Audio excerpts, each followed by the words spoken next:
যে বিজনেস আপনি কফিলের নামে ব্যবসা করছেন, কভার করছেন কফিল দিয়ে, এটাই হচ্ছে কভার আপ বিজনেস। হ্যাঁ, এখন আমরা আগে থেকে বলে আসছি, বর্তমানে কফিল এর নামে ব্যবসা করাটা কিন্তু সৌদি আইনে অপরাধ। অর্থাৎ আপনার ব্যবসা, আপনার পুঁজি, আপনার সবকিছু আপনি কফিলের নামে করছেন, সেটাকে অপরাধ হিসেবে দেখা হবে। তো ছোটখাটো ব্যবসায়ীদেরকে এখনো ধরছে না সরকার। তাসাত্তুর একটা সংস্থা আছে। ভিডিও শুরুতে স্কিপ দেখতে পাচ্ছেন। ছোট্ট একটা রিলস ভিডিওর ভিতরে প্রিয় ভাইয়ের কথাগুলো হয়তো তুলে ধরা সম্ভব হচ্ছে না, তবুও আমি আপনাকে ছোট্ট আকারে বলে দিচ্ছি।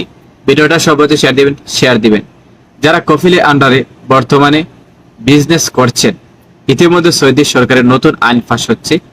সৌদি সরকারের ঘোষণা অনুযায়ী আমরা যতটুকু জানতে পারছি, অথবা তার মুখ থেকে আমরা যতটুকু বুঝতে পারছি, হয়তো এই আইনটি নতুন ফাঁস হচ্ছে।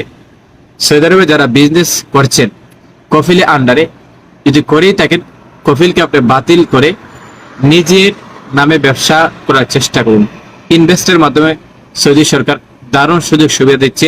যারা প্রবাসী রয়েছেন, বৈদেশিক, বাংলাদেশ সহ বিশ্বের আনাচে কানাচে যারাই এই দেশে বসবাস করছেন, তাদেরকে এই সম্পূর্ণ সুযোগটা দিচ্ছে।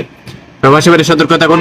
এই বক্তব্যের কথা নিয়ে সুন্দর একটা ভিডিও আমার পেজের মধ্যে আপলোড হচ্ছে, লং ভিডিও, ওখানে দেখে আসতে পারেন। সম্পূর্ণ বিস্তারিত তুলে ধরছি তিনি কিভাবে বর্তমানে প্রায় লক্ষ লক্ষ টাকা জরিমানা মামলা খেয়েছেন। ভিডিওটা সবাই ছেড়ে দেন। প্রবাসী ভাইরা সতর্ক থাকুন।